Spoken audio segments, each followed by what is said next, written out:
오늘 우리에게 주실 하나님의 말씀은 요한복음 4장 35절부터 36절에 있습니다. 너희는 넉 달이 지나야 추수할 때가 이르겠다 하지 아니하느냐. 그러나 나는 너희에게 이르노니 너희 눈을 들어 밭을 보라.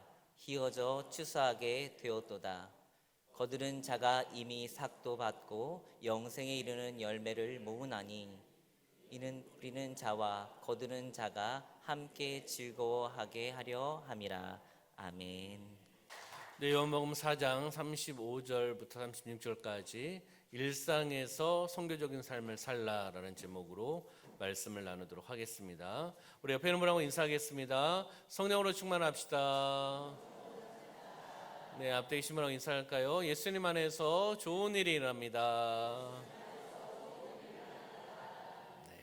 주일 예배를 통하여 하나님의 은혜와 복을 받으시기를 주님의 이름으로 축원합니다. 네. 어떤 일을 만나도 말씀으로 생각하고 말씀으로 말하고 말씀으로 행하겠습니다.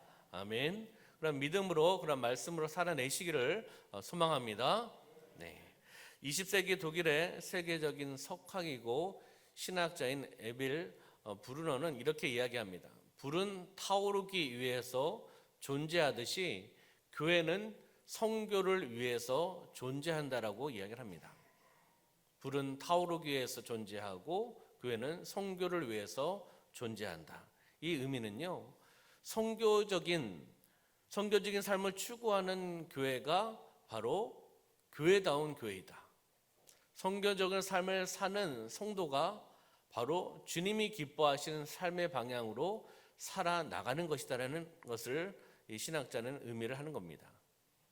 선교적인 삶을 추구하는 교회, 바로 교회다운 교회인 줄 믿습니다. 그 교회는 바로 주님이 기뻐하시는 교회입니다. 주님의 뜻을 이루어나가는 교회이기 때문입니다. 선교적인 삶을 추구하는 우리 사랑하는 성도님들인 줄 믿습니다. 우리 교회가 다음 세대부터 세계 열방까지 섬기는 하나님의 비전과 선교를 감당하며 나가는 그러한 교회입니다. 그렇기 때문에 우리는 하나님의 뜻, 하나님의 방향성에 그 말씀에 순종하며 우리는 나가는 거죠. 그것이 하나님께 영광 올려드리는 것이고 하나님의 뜻을 이뤄나가는 믿음의 공동체입니다. 교회는 다양한 종류의 사역들이 있죠. 교회는 다양한 종류의 사역들을 하고 있는데 결국 모든 사역의 최종 종착점은 오늘 이야기한 에빌 브루너의 말처럼 바로 선교입니다. 선교는 다시 이야기하면 영혼 구원에 있다는 겁니다. 잃어버린 한 영혼을 향한 아버지의 그 마음, 주님의 마음을 가지고 영혼 구원을 위해서, 영혼 구령을 위해서 뛰는 그러한 삶을 이야기하고 있습니다. 하나님께서는 독생자 예수 그리스도를 이 땅에 보내주셨습니다. 아멘? 누구를 위해서 보내주셨습니까? 네, 우리 믿음의 공동체, 세상의 모든 사람들, 그리고 나를 위해서 하나님께서 예수 그리스도, 독생자 예수 그리스도를 이 땅에 보내주셨습니다. 그것은 하나님께서 이 땅에 예수님을 파송시키신 겁니다. 다시 이야기하면 하나님께서 예수님을 선교사로 이 땅에 파송시키신 겁니다. 그리고 이 땅에 오셔서 예수님께서는 가르치고 치료하고 전파하는 사역을 감당하셨습니다. 그리고 제자들을 친히 훈련시키셨습니다. 보여주셨습니다. 동고동락합니다. 그리고 예수님은 제자들을 세상에 파송시키십니다. 바로 이 세상에 제자들을 선교사로 다시금 파송시키시는 겁니다.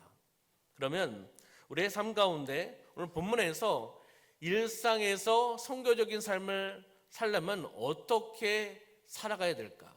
우리가 일상적인 삶 속에서, 일상생활에서 선교적인 삶을 살아가야 되는데 우리는 어떻게 살아가야 될까? 본문의 말씀을 통해서 그 선교에 대한 이야기, 즉 전도와 선교에 대한 이야기, 이 세 가지를 한번 찾아보도록 하겠습니다. 요한복음 4장 35절 말씀 보시면 너희는 넉 달이 지나야 추수할 때가 이르겠다 하지 아니하느냐. 그러나 나는 너희에게 이르노니 너희 눈을 어떻게 해요? 들어. 어디를요? 밭을 보라라고 말씀하고 있죠. 바로 눈을 들어 보라라는 겁니다. 영적인 밭을 보라라고 말씀하고 있는 겁니다. 첫 번째는 선교의 첫 단계, 믿음의 한 걸음을 내딛는 것, 그것은 전도와 선교 마찬가지로 영적인 관심입니다. 영적인 관심이 없으면 잃어버린 한 영을 찾지도 않고 기도하지도 않고 초청하지도 않고 전도하지도 않고 선교하지도 않습니다. 영적인 관심이라는 거죠. 주님께서 말씀하셨지 않습니까? 추수할 밭을 주님의 시각으로 바라보아라라고 말씀합니다. 바로 주님께서 우리에게 말씀하신 것을 우리가 알고 깨닫고 영적인 관심이 있으시길 소망합니다. 한 영혼에 대한 그 영적인 관심이 있으셔야 된다는 겁니다.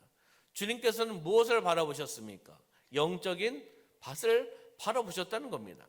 주님께서는 우리에게 전도와 선교의 현장을 바라보라라고 말씀하고 있는 것입니다.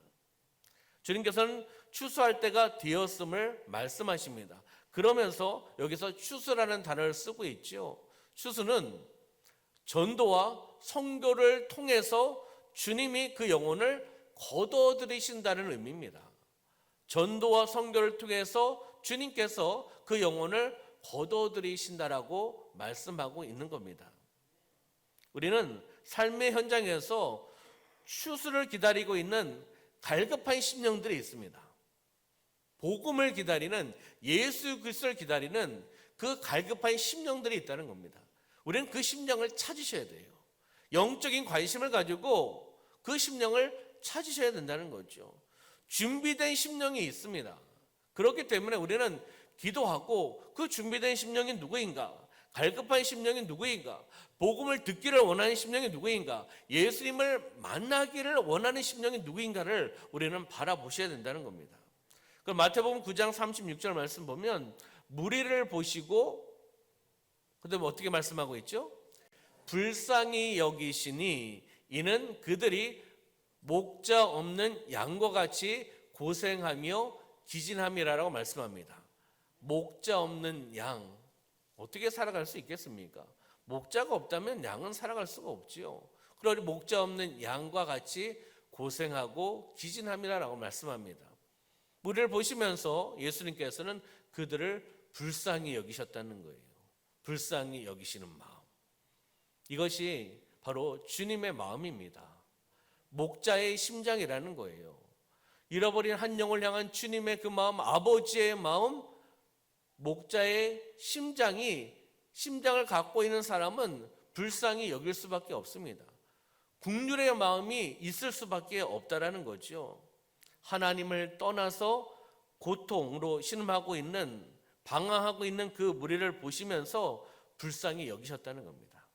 하나님을 떠나 있는 사람, 불쌍히 여길 수밖에 없지 않습니까? 하나님을 떠나 있다. 우리 사랑하는 성도님들은 하나님을 떠나 계십니까? 안 떠나 계십니까? 주일만 안 떠나고 계십니까? 평일에는 어떻습니까? 주일만 계시는 하나님은 아니시죠? 그렇잖아요. 우리와 함께 하시고 우리의 삶 가운데 함께 하신 하나님, 살아계신 하나님, 전지전능하신 하나님, 기적을 베풀어 주신 하나님, 회복시키는 하나님, 치료하시는 하나님, 그 하나님을 우리는 바라보며 나가는 거죠. 하나님을 떠나 있으면 그것이 고통이고 그것이 삶의 고난입니다, 사실은요.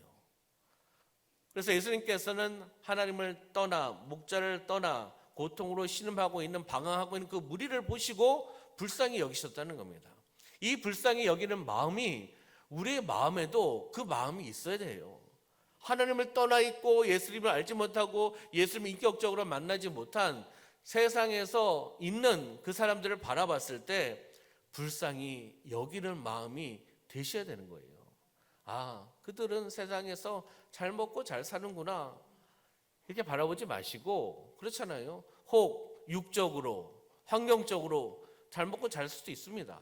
그러나 그때뿐입니다. 그들도 우리도 나도 이 땅에서 영원히 살아가는 존재입니까? 아니잖아요. 마지막이 중요한 겁니다. 그렇잖아요. 우리는 하나님의 자녀입니다. 끝까지 믿음을 지키셔야 됩니다. 그래서 어떤 일을 만나도 말씀으로 생각하고 말씀으로 말하고 말씀으로 행하셔야 됩니다. 힘들고 어려움이 딱 닫혀 있으면 그때 신앙과 그때 하나님을 바라보는 그런 모습이 바뀔 수도 있고 안 바뀔 수도 있습니다. 그때가 기준이 될 수도 있습니다. 그렇기 때문에 나의 삶 가운데 어떤 사건을 통해서 어떤 사람을 통해서 고난과 역경이 온다 하더라도 힘든 것이 있다 하더라도 나는 하나님을 향한 그 믿음은 변하지 않으리라 라는 믿음의 고백을 통해서 우리는 기도하시기를 소망합니다. 예수님께서는 추수할 밭을 바라보는 자를 찾고 계시다는 거예요. 찾고 계시다. 우리는 예수님의 제자입니다. 그리고 우리는 추수할 일꾼입니다. 우리 옆에는 바라보시면서 당신은 예수님의 제자입니다. 인사하실까요? 다시 한번 인사하실 때 당신은 추수할 일꾼이십니다. 예수님의 제자로, 이 시대 예수님의 제자로 추수할 일꾼으로 우리는 쓰임 받으셔야 된다는 거죠. 우리 교회는 7개국 13명의 선교사님을 섬기고 있습니다. 레바논, 볼리비아, 인도네시아, 일본, 필리핀, 태국, 탄자니아 7개국 선교사님 13명의 선교사님을 섬기고 계십니다. 가장 많이 섬기는 나라는 어디일까요? 우리 교회가요. 여봐요, 관심이 없어요. 관심이 없으면 우리 교회가 뭘 하고 있는지, 그렇잖아요. 어느 나라를 가장 많이 섬기고 있는지, 어떤 선교사님이 있는지 왜 모르십니까? 이거 한번 나눠드린 적도 있고 앞에 데스크에 테이블에 다 있고 그렇잖아요. 새벽에 2번씩 3번씩 우리가 이름을 불러가며 기도하고 있고, 그러니까 관심입니다. 관심. 그렇잖아요. 7개국 13명의 선교사님 중에 가장 많이 섬기고 있는 선교사님이 있는 나라는 필리핀입니다. 제가 오기 전에도 필리핀 선교사님이 많으셨고요. 또 이렇게 필리핀 선교사님을 하나님께서 붙여주셔서 13명 중에 6명이 필리핀에서 사역하고 계시는 선교사님입니다. 한국 선교사님들이 또 필리핀에 또 많이 나가 계시기도 합니다. 사실은요.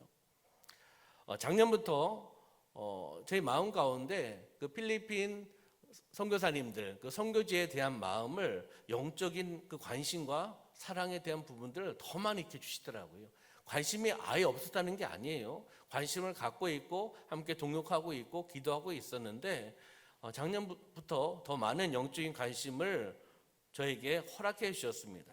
그래서 작은 영적인 몸부림을 통해서 짧은 시간이지만 선교사님과 그리고 믿음의 공동체가 함께 귀한 동력을 이루기를 원하는 아버지의 마음을 제가 좀 느꼈습니다. 두 번째는요, 선교의 두 번째 단계는 간절한 기도입니다. 간절한 기도는 어떤 기도냐? 함께 추수할 일꾼을 어떻게 해요? 보내주소서. 간절한 기도죠. 함께 추수할 일꾼을 보내주소서라고 고백하는 거죠. 그러면 아까 이야기했잖아요. 나는 예수님의 제자입니다. 나는 추수할 일꾼입니다. 그러면 나와 동역할 예수님의 제자, 나와 동역할 추수할 일꾼을 보내달라는 기도문 아니겠습니까? 추수할 곳은 많은데 일꾼이 부족하잖아요. 그렇기 때문에 우리는 하나님께 기도해야 됩니다. 일꾼을 보내주소서. 아멘. 마태복음 9장 37절 38절 말씀 보면 제자들에게 이르시되 추수할 것은 많되 일꾼이 적으니 그러므로 추수하는 주인에게 청하여 추수할 일꾼들을 어떻게 해요? 보내주소서 하라 하는지라. 아멘. 추수할 것은 많은데 일꾼이 적습니다. 그럼 일꾼이 필요한 거잖아요. 그러면 일꾼을 보내달라고 아버지께 기도하라고 말씀하고 있는 것입니다. 우리는 간절한 기도가 필요합니다. 전도도 선교도 우리는 간절한 기도가 필요하다는 거예요. 함께 동역할 전도의 동역자, 선교의 동역자를 보내주시옵소서. 역사하여 주시옵소서. 기도하며 나갈 때 하나님께서 보내주실 줄 믿습니다.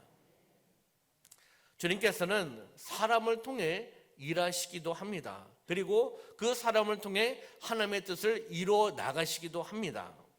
그렇기 때문에 우리는 추수를 위해서 간절히 기도해야 된다는 겁니다.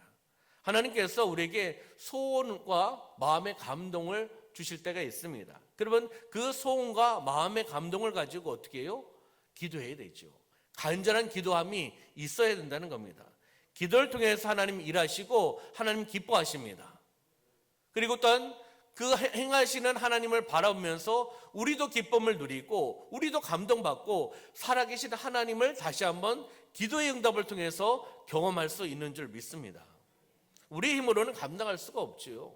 영적인 것을 우리의 힘으로 얼마나 감당할 수 있겠습니까? 그렇기 때문에 우리는 기도해야 됩니다. 영적인 것을 감당하지 않으면 기도할 필요가 없죠. 그렇잖아요. 영적인 사역, 하나님이 원하신 뜻, 만민에게 복음을 전파하라, 전도와 선교의 사명을 감당하라고 말씀하셨을 때 그것을 우리가 감당하기 위해서는 바로 하나님께 기도하셔야 된다는 것입니다. 지난주 2월 21일 날 우리 금요 기도회가 있었습니다. 매월 한 번씩 우리가 함께 성도님들 모여서 기도하며 나가는 시간이죠. 당일날 2월 20일 당일날 새벽 기도가 제가 담당이었기 때문에 말씀을 전하고 통성으로 어떤 기도하고 개인 기도할 때 하나님께서 저에게 강력한 마음을 주셨습니다. 금요 기도에 대한 간절한 기도의 마음을 주셨고, 그리고 금요 기도를 위해서 금식하라는 마음을 하나님께서 허락해 주셨습니다. 마음을 허락하셨기에, 감동을 주셨기에 어떻게 해요? 금식해야죠. 하루 금식하면서 금요 기도를 위해서 기도하고 준비하고 말씀으로 또 준비하며 나아갔습니다. 이렇게 기도했죠. 주님, 이번 2월 금요 기도회 겸 구역 연합 예배를 통하여 하나님 영광 받으시옵소서. 그리고 회개, 회복, 그리고 영적인 부흥의 현장이 되게 하여 주시옵소서. 기도의 일꾼들을 보내주시옵소서. 저는 금식하며 그렇게 기도하며 나갔습니다. 하나님께서는 저희 기도를, 하나님께서는 우리 믿음의 공동체의 기도를 들으시고 마가다락방에 약 150명의 기도의 일꾼들을 보내주셨습니다. 할렐루야. 이것은 하나님의 은혜요, 기도의 응답이고 하나님이 일하신 줄 믿습니다. 아멘. 그래서 마가다락방에 그 자리에 가득 채워주셨습니다. 사진 보았듯이 가득 채워주셨습니다. 사모하는 마음으로. 어떤 구역장 설교자님들이 어떤 구역은 먼저 모임을 갖고 먼저 또 사랑의 식탁의 교제도 나누고 그리고 교회로 오시고, 또 어떤 구역은 또 직접 모시고 오시기도 하고, 어떤 구역은 또 잘 또 설명해서 차량위원회에서 차량 운행을 했기 때문에 차량을 잘 타고 오시기도 하고, 뭐 또 걸어서 오시기도 하고, 뭐 본인이 운전해서 오시기도 하고, 어쨌든 하나님께서 주신 마음의 감동에 따라서 함께 모여서 뜨겁게 찬양하고 은혜의 말씀을 듣고 함께 우리가 회개와 그리고 회복과 부흥의 현장이 되기를 소망하며 간절히 기도하며 나갔습니다. 이것이 하나님의 은혜입니다. 누군가의 헌신과 누군가의 몸부림과 또 누군가의 그 사역을 감당하며 나갈 때 하나님 일하시는 줄 믿습니다. 이 사역은 담임 목사 혼자 하는 것이 아닙니다. 그렇잖아요. 제가 해야 될 사명은 또 제가 감당을 하고, 구역장 또 설교자가 감당하실 것들은 또 구역장 설교자들이 감당을 하시고, 그렇잖아요. 각자 맡겨진 재능과 달란트, 사명감을 통해서 함께 나갈 때 마가다락방이 가득 찬 적이 언제 있었습니까? 과거는 있을 수 있었겠죠. 제가 와서 마가다락방에서 모임하고 기도할 때 이렇게 하나님께서 가득 채우신 적은 처음이었습니다. 1월 달에도 많이 오셨습니다. 1월 달에도 한 110여 명이 오셨습니다. 2월 달에는 150명이 오셨습니다. 전에 박 목사님께 자리가 몇 좌석이나 되나 한번 확인해 보라고 제가 이야기를 했습니다. 그래서 한 150 몇 명 앉을 수 있다라고 이야기를 하시더라고요. 하나님께서 채워주시겠지. 믿음이 적은 담임 목사라서 의자를 더 준비 안 했습니다.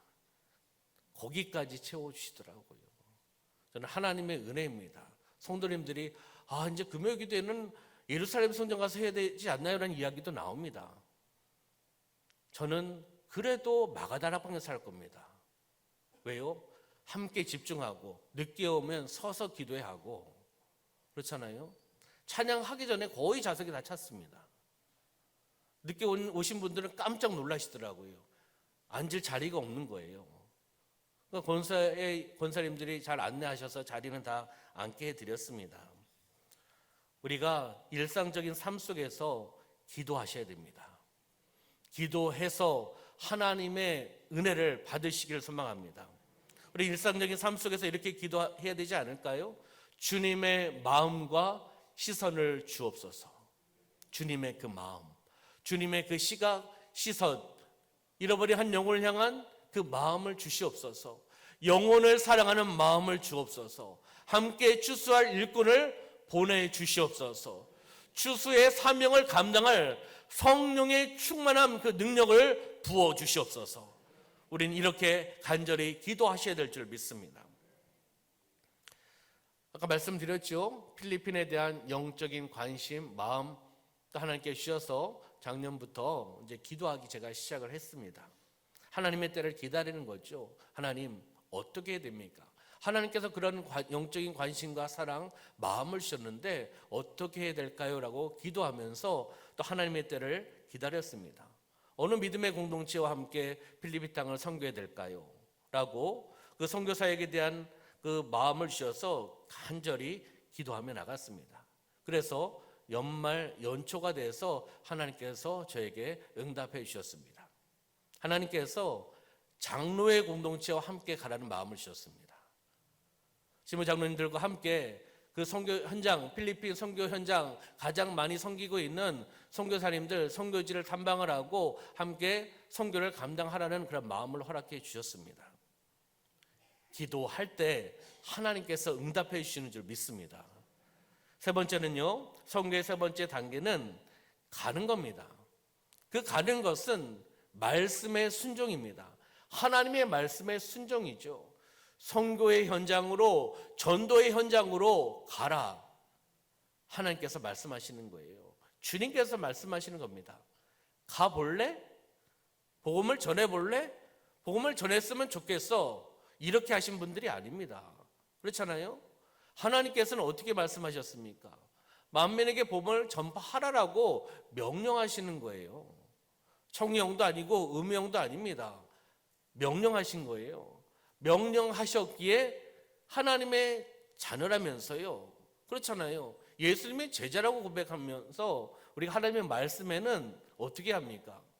하나님의 말씀에는 이것이 내가 계산해 보니까 따라가면은 이득이 돼. 아니야, 따라가면은 불이익을 받을 수 있어. 손해를 봐. 이렇게 말씀을 쪼개십니까? 내 계산기를 내려놓고 두드리시면서 그것에 대해서 갈까 말까, 행할까 안 행할까 이렇게 고민하십니까? 어떤 것이 올바른 균형적인 신앙생활입니까?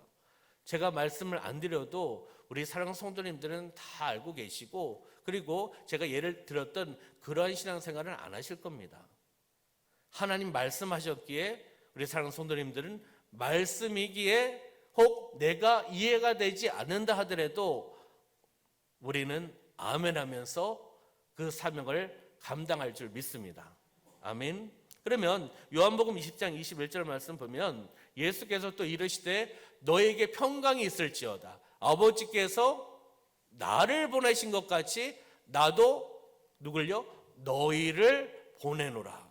너희를 보낸다라고 말씀하고 있죠. 그 다음 말씀 보면 마태복음 28장 19절 20절 말씀 보면 그러므로 너희는 그 다음에 어떻게 말씀하고 있습니까?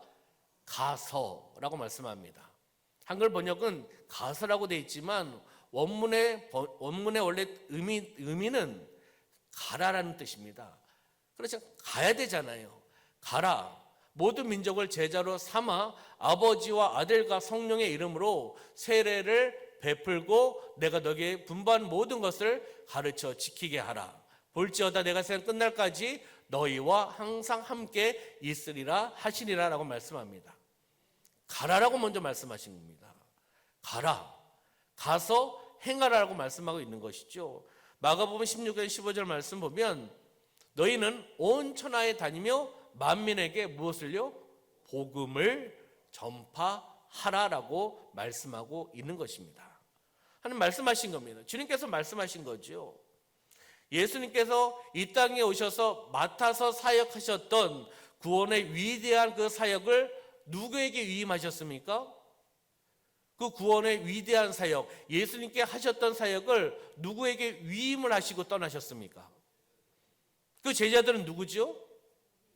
왜 제자들까지는 얘기하시고 그 다음에 얘기를 안 하십니까? 누굽니까?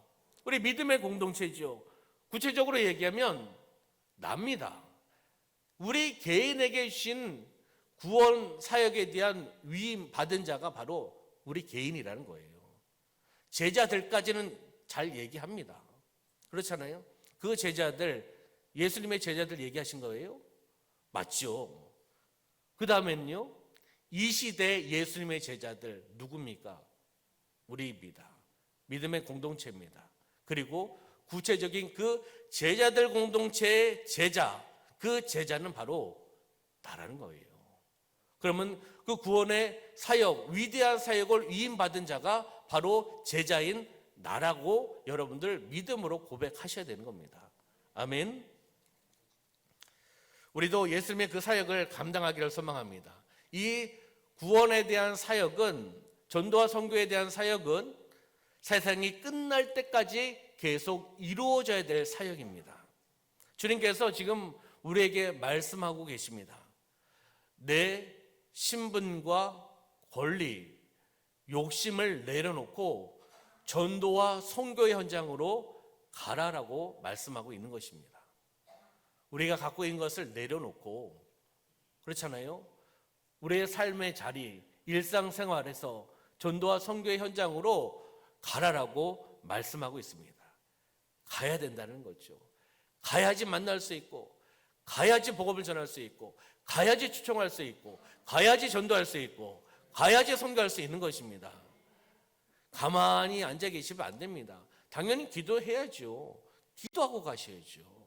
그냥 무턱대고 가시면 또 안 되잖아요. 기도하고 우리는 가야 된다는 것을 우리에게 말씀해 주고 있습니다. 예수님께서는 구원이 필요한 사람들에게 가셨습니다. 복음이 필요한 사람들에게 가셨다는 거예요.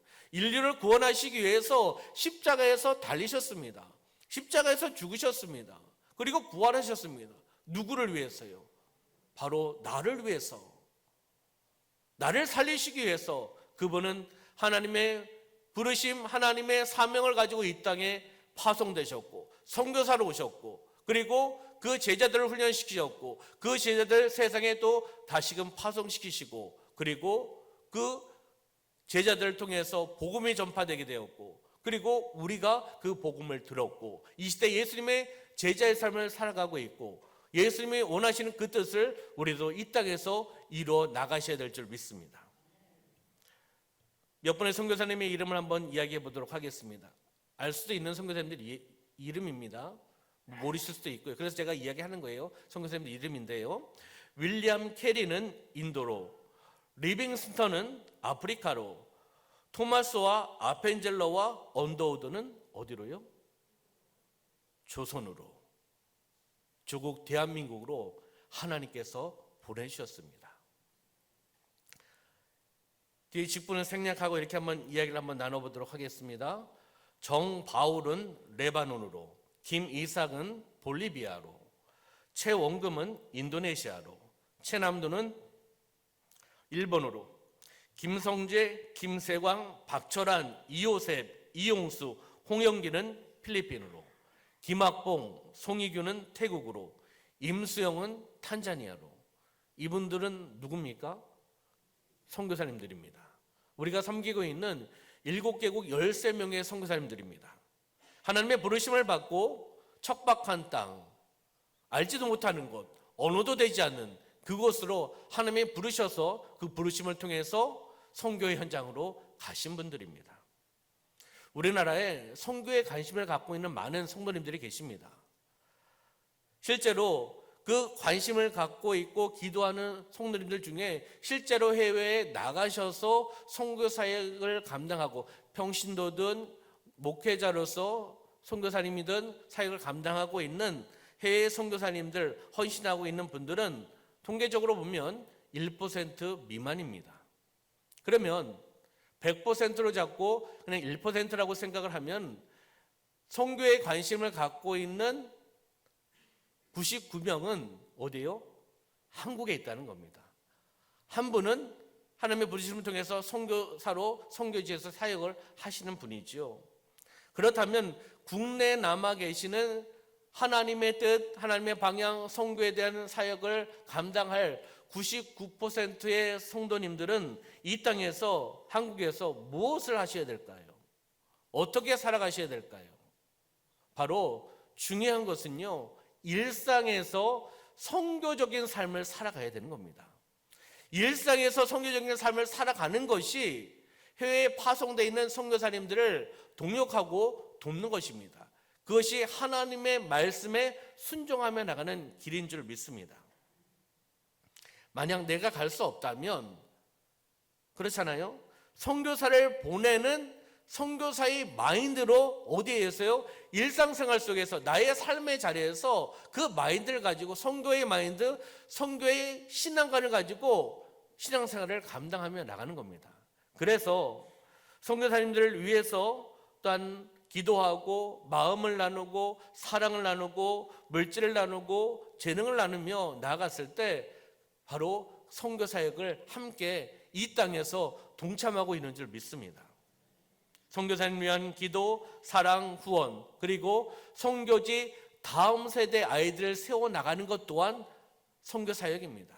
선교사님을 돕는 거죠. 그것 또한 하나님의 뜻, 하나님 나라 확장에 쓰임받으며 나가는 것입니다. 우리 교회는 선교지 다음 세대 83명의 친구들을 섬기고 있습니다. 우리에게 교세로 비하면 많은 친구들을 섬기는 겁니다. 왜냐하면 일반 회계 선교비에서 83명의 친구들의 선교비 장학금을 보내는 게 아닙니다. 처음 시작한 것은 청년 목장에서 인도네시아 체험금 선교사님의 선교지에 우리 아이들을 섬겼으면 좋겠습니다라고 전사님께서 이야기하셨을 때 좋습니다 라고 이야기하면서 시작을 했습니다. 청년들이요. 그 다음에는 어딘지 아십니까? 중고등부들이요. 그 친구들 젊은 친구들이고 어린 친구들이에요. 선교지에 있는 친구들도 어린 친구들입니다. 유아 그리고 유초등부, 중고등부 정도의 친구들이죠. 비슷한 친구들이에요. 그 친구들이 그 친구들을 섬기고 있는 겁니다. 그러면서 목장에서 또한 모임에서 개인이 교직원들이 또 이렇게 하면서 하나님께서 마음에 감동을 주신 분들이 한 친구 한 친구 이렇게 해서 인도네시아, 필리핀, 아프리카, 말라위에 해서 함께 섬기고 있는 친구들이 어느덧 83명이 되었습니다. 그 친구를 섬기는 것이 또 선교 사역입니다. 왜냐하면 그 친구들을 양육하고 영적으로 양육하고 있는 분들이 선교사님들입니다. 그 지역에 있는 아이들이고 또 선교 바운다리에 있는 친구들이고 함께 사역을 감당하는 친구들입니다. 그래서 장학생의 조건을 기준이 있기 때문에 거기에 맞는 친구들을 선정을 해서 저희 교회에 보내주신 거예요. 그래서 우리는 그 친구들을 섬기고 있습니다. 선교 훈련이나 또 단기 선교나 비전 트립을 통해서 동참하는 것도 하나님이 원하신 선교에 동참하며 나가는 것입니다. 이것이 바로 보내는 선교사의 사명이요, 역할이요, 그리고 사역인 줄 믿습니다. 아까 이어서 이야기한다면 필리핀에 대한 그 영적인 마음, 사랑의 마음을 하나님께서 작년에 더 강력하게 부으셨다고 말씀을 드렸죠. 그래서 기도했습니다. 기도하면서 하나님 어떻게 해야 될까요? 어떤 공동체와 함께 짧은 시간을 좀 섬기고 와야 될까요? 연말 연초에 장로에 대한 마음을 주셔서 우리 장로님들에게 말씀을 드렸습니다. 나누었습니다. 신부 장로님들께서 동일한 마음을 받으셨고 그리고 믿음의 선교의 한 걸음을 내디디시기 위해서 함께 지금 준비를 하고 있습니다. 남은 시간은 그렇게 길지는 않습니다. 2개월 정도 남아있는 것 같습니다. 4월 28일 날 그래서 그 한 주를 월요일 날 출발해서 토요일 날 귀국하는 한 주간을 지금 잡고 선교지 필리핀의 4곳의 선교지에 가서 직접 보고 느끼고 선교사님 통해서 강의를 듣고 또한 선교비를 전달하고 가서 또 말씀의 집회를 하고 헌신하고 봉사할 것을 감당하고 한 주간의 사역들을 감당하고 돌아올 예정입니다. 이것은 하나님께서 또 우리 교회에 주신 하나님의 마음인 줄 믿습니다. 하나님께서 주신 마음에 순종하며 나가는 거죠. 우리 장로님들 놀고 계십니까? 아니잖아요. 사업장에 있거나 직장을 다니시거나 일을 하고 계신 분들입니다. 휴가를 내거나 또 여러 가지 방법을 통해서 대부분의 장로님들이 지금 다 가시려고 준비하고 계십니다. 여건이 안 되시는 분도 있을 수 있죠. 그렇지만은 기도하시면서 지금 여건을 주신 분들이 대부분 장로님들이 주셨습니다. 말씀을 정리하도록 하겠습니다. 위대하신 선교사였던 예수님께서 지금도 우리에게 말씀하십니다. 어떻게 해요? 일상에서 선교적인 삶을 살아라. 만민에게 복음을 전해라. 말씀하고 계시죠. 그래서 영적인 관심을 가져야 됩니다. 주살 밭을 주님의 시각으로 바라보셔야 된다는 겁니다. 관심이 없으면 전도 선교 하지 않습니다. 두 번째는 영적인 관심을 통해서 간절히 기도하며 나갔을 때 방향성을 또 응답을 허락해 주신 줄 믿습니다. 함께 추수할 일꾼을 보내주신다는 거죠. 제가 기도했잖아요. 하나님께 주신 마음을 가지고 짧은 시간도 아니고 긴 시간 동안 기도하면서 추수할 일꾼을 보내주십시오. 하나님께 주신 그 마음, 선교에 대한 마음을 갖고 있는 자들을 보내주십시오 라고 기도했을 때 하나님께서 추수할 일꾼인 장로회를 보내주신 겁니다. 그리고 함께 나누고 지금 준비 모임을 준비하고 2개월 동안 선교 훈련을 통해서 선교지에 나아가서 은혜 받고 또 선교 사역을 감당하고 돌아올 계획입니다. 세 번째 무엇입니까? 말씀의 순종이에요. 가는 겁니다. 전도와 선교 현장으로 가라. 전도, 선교 현장으로 가라. 그러면 우리는 가야 됩니다. 가는 삶이 되셔야 된다는 것입니다. 요한복음 4장 36절 말씀에 보면은 뿌리는 자와 거두는 자가 함께 즐거워하게 함이라고 말씀하고 있습니다. 뿌리는 자, 거두는 자 함께 즐거움을 하나님께서 주신다라고 말씀하고 있죠. 마태복음 10장 41절 말씀에 보면은 선지자의 이름으로 선지자를 영접하는 자는 선지자의 상을 받을 것이고 의인의 이름으로 의인을 영접하는 자는 의인의 상을 받을 것이다 라고 말씀하고 있는 것입니다. 할렐루야. 이 말씀을 꼭 기억하시길 바랍니다. 제가 이야기한 것도 아니고 사람이 얘기한 것이 아닙니다. 하나님 말씀입니다. 선지자의 이름으로 선지자를 영접하는 자, 선지자 상을 받을 것이다. 의인의 이름으로 의인을 영접하는 자는 의인의 상을 받을 것이다 라고 우리에게 말씀해 주고 있습니다. 마지막으로 적용점 보고 마무리하도록 하겠습니다. 일상에서 선교적인 삶을 살아가기 위해서는 늘 전도와 선교에 관심을 가지셔야 됩니다. 그리고 보내는 선교사의 마인드로 신앙생활을 감당하시고 노력을 하셔야 돼요. 그러니까 관심이 있어야 됩니다. 그리고 시간을 투자하셔야 됩니다.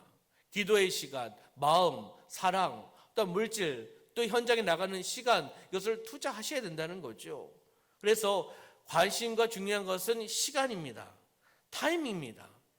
언제 전도하시겠습니까? 언제 선교하시겠습니까? 직장, 사업장 은퇴하고요. 그리고 직분 다 끝나고 시간 많을 때요. 그리고 돈이 좀 모여 있을 때요. 그때 못 하실 거리요.